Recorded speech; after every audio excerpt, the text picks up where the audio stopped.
Alright, welcome to my video. My name is Eckogen. I'll be going over the mechanics of Amara, the last boss in Ransacked Treasury.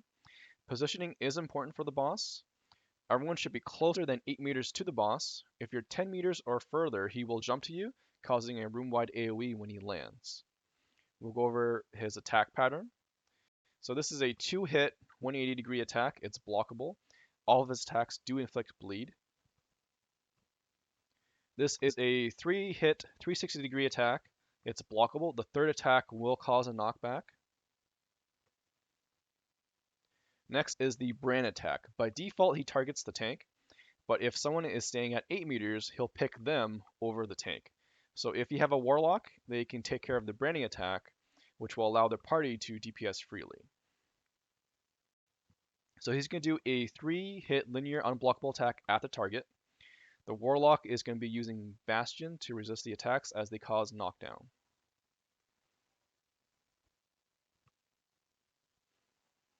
So next he's going to do a 3-hit linear unblockable attack again. So the first one is going to be a straight line. And then next is going to form an X. And that ends his attack rotation. And he's going to repeat this. So there's a 2-hit again, the spin attack. Here comes the brand. Remember that the Warlock is staying at 8 meters, so they take over for the brand. So you can note our positioning for his attacks as well. I'm tanking at 9 o'clock, people are DPSing at 3 o'clock, and the Warlock is standing at 6 o'clock, 8 meters away.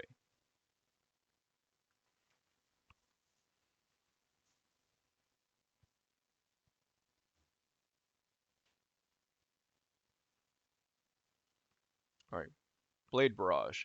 You're going to see this message, but it's a special attack. It only happens after 2 attack rotations if he's not pushed to his health threshold. Mechanics in normal mode happen at 80 and 40, while in hard mode they happen at 90, 60, and 30. So if you do get to this, you're going to see this message. He's going to pull everyone to him, and he's going to follow up with a damaging AoE, so you want to F-roll immediately to get out of that AoE.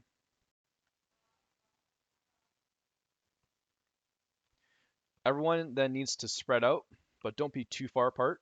So spreading out within this inner pattern is enough as he follows up with a dash knock-up attack 6 times. So he does it to each player.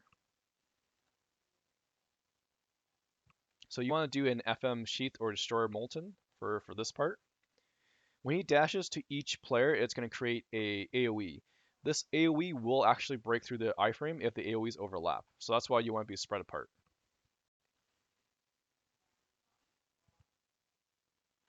And then after the 6 dashes, the boss will attempt to do an instant kill attack. You have to CC to stop this. So that's why it's important that people aren't spread too far apart. For example, if someone was, let's say, all the way at the edge of the room, and if they were the last dash attack, he's going to do the instant kill attack, and we might not, get to him in time to stop it. So that's why everyone should be spread apart, but not too spread apart. And remember that this special attack does not happen as long as he's pushed to his health trigger before completing 2 attack rotations. Alright, so when the message says he becomes unstable, that indicates the start of his mechanics. 2 markers need to get into position, and the rest of the party stays in the center of the room.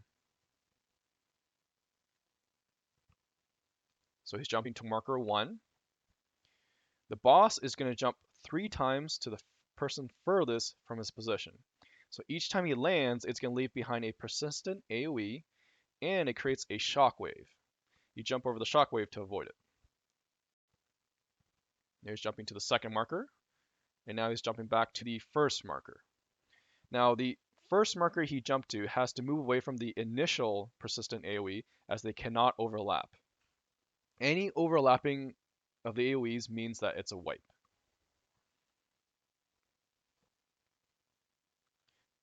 After the third jump, the boss is either going to jump to the 12 o'clock or 6 o'clock square. So if you look on the mini map there's a square at 12 o'clock and a square at 6 o'clock. It's dependent upon the location of his last jump. So in the video, the last jump was at around 7 o'clock, meaning he's going to jump to 12 o'clock. If, let's say, the last jump was at, let's say, 10 o'clock, then he's going to jump to the 6 o'clock position. So when the boss is jumping to the location, it's going to cause an AoE stun. So you want to use either like a summoner or an assassin party iframe for that. And also, 3 people who are designated for Soul Sep needs to be moving towards them at this time, while the rest of the party stays in the center of the room. Everyone's going to receive 3 stacks of the debuff, and this debuff is going to last for 1 minute. When that debuff expires, it's going to kill you, and I'll talk about how you cleanse that debuff later in this video. So the 3 people closest to him will be marked for 20 seconds, and that's indicated by the icon above their heads. So the 3 people who are marked should be the 3 people he had planned for soul separation. All right, so now the boss is going to do a 5-hit room-wide AoE. You want to use Hamu Block or Sheath here.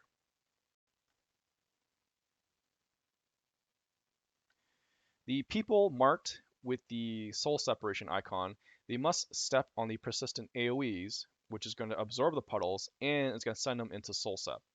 So if there's any persistent AoE left behind, it's going to result in a wipe.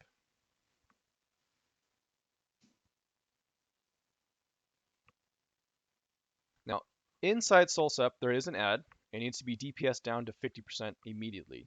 So people in soul sep need to stay on the add and totally ignore the boss. People in soul sep do not DPS the boss. If anyone in soul sep does attack the boss, their attacks is going to heal the boss 1% per attack.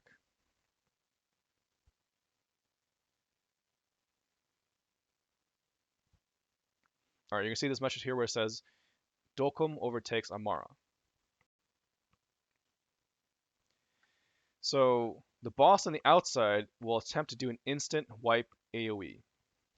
On the inside, on Soul Sap, the add will be CCable. So people in Soul Sap must CC the add to stop the boss in the real world from completing this AoE attack.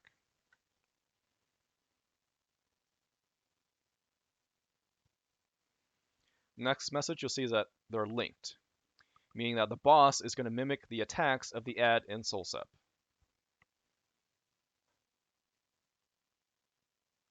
So what happens here is that the add in Soul Sep will target the person with threat by firing a 180-degree field of damage.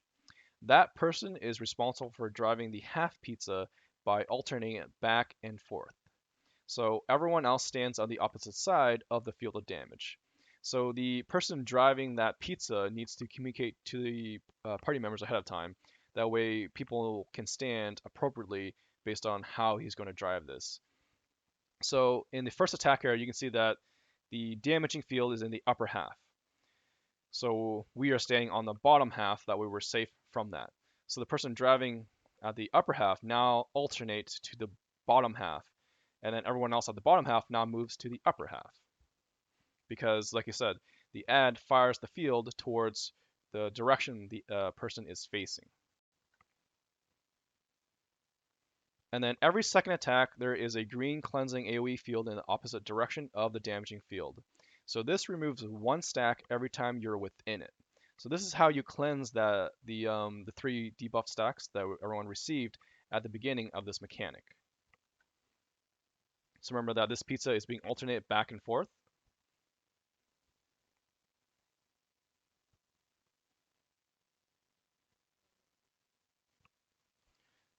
When you remove all debuff stacks, you will receive a buff. So the buff icon is that green icon right there that says 58 seconds. And next, the boss, what he's going to do, he's going to pull everyone. And he pulls people from inside Soul Sep to the outside. He's going to absorb all buffs. Each stack of the buff he absorbs deals 5% damage to him, up to a total of 30% if done correctly. Now, if anyone still has any stacks of the debuff, they'll be shortly dead, as is going to expire soon. Now the boss is going to resume normal attacks until the next health phase trigger.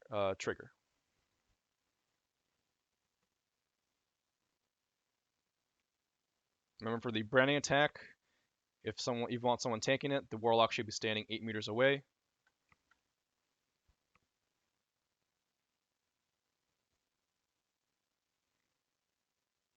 Alright, so this message here indicates the start of the mechanic again. So remember that if you're not marking, you need to go to the center of the room. Markers need to get into positions at the sides. So 2 markers. There's marker 1, he's jumping to marker 2, back to marker 1. Remember that the role for marker 1 is that they have to make sure the persistent AoE is not overlapping or touching. Now the boss is jumping to 12 o'clock. As soon as he lands, it's going to leave a room-wide AoE stun. So assassin or summoner party iframe, it would be handy here. The 3 people going to Soul Step need to be moving towards him. Everyone else is staying in the middle of the room because he's going to mark the 3 closest people to send into soul separation. So you can see they have the marked icon above their heads. So now you can actually move in. The boss is going to do a 5-hit room-wide AoE. So Hamu block or sheath that. The people with the icons above their head for Soul Sep need to pick up the persistent AoE. Remember that if you leave any behind, it's going to be instant wipe. The people who go into Soul Sep are now DPSing the ad down to 50%. Now it's going to say that Dokkum overtakes Amara, meaning that the boss is going to attempt to do an instant kill AoE. Only way to stop this is for people inside soul separation to CC the ad. They must CC the ad to stop this from happening. And don't forget that we also have everyone has 3 stacks of the debuff at the beginning of this mechanic. So now they're linked, meaning they're going to mimic the pizza pattern. So remember that the driver has started on the upper half, meaning we were on the lower half to avoid that. So now we alternate back and forth. So the driver alternates that pizza back and forth, and we follow accordingly. And remember that green AoE field there, that's how you cleanse each stack of the debuff.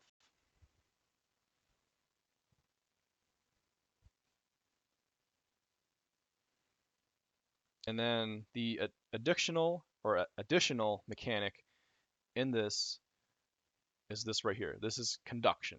So that's the extra mechanic in the final phase of the boss. So the message will say that Arma and Dokkum are becoming one. So this mechanic is very similar to the downfall mechanic in Scion's Keep, if you've done that downfall mechanic. Essentially how it works is that you're going to need 4 people to line up correctly to move the chain of lightning from the boss to each player and then to the ad. So this is how that works. The boss is going to start the initial lightning attack or electricity attack, whatever you want to call it. You want 2 people on the outside, so one standing at 6 meters away and the other standing at 12 meters away from the real world boss. And then 2 people in Soul Sep need to do the same. So in Soul Separation, there's one person 6 meters away from the ad, and there's one person 12 meters away from the ad. So if you look at the mini map here, we're essentially forming a straight line from the boss to us and then to the ad. So there it is. It goes from 6 o'clock to, 6 meters to 12 meters from the people outside. And then that 12 meters outside is hitting the person that's 12 meters away from the ad in Soul Sep, being passed on to the person that's 6 meters away from the ad in Soul Sep, and then finally it hits the ad. So if you're successful, you're going to see that it says Dokkum is unconscious and the boss weakens. Now, if you miss the initial one because people weren't set up in time, it's okay because he fires that lightning attack 3 times in total. So you have 3 chances to do this. The other 2 people who are not conducting need to move away from the line so they do not accidentally mess up the conduction. So you need 4 people to do the conduction. The other 2 can just move away. Next, the boss is going to pull everyone to him, including the people inside of Soul Sep, which this will pull them outside of it and bring them into the real world. He's going to absorb all stacks of the buff that you have if you had successfully cleansed the 3 stacks of the debuff. And remember that each buff he absorbs deals 5% damage, total of 30%. And then from there, he's just going to do his regular attack pattern. So that is the mechanics for the last boss in Ransacked Treasury. I will include the summary of everything I talked about in the video description below. If you have any questions, feel free to ask, and I will try to help out. Thanks for watching. I hope that helped.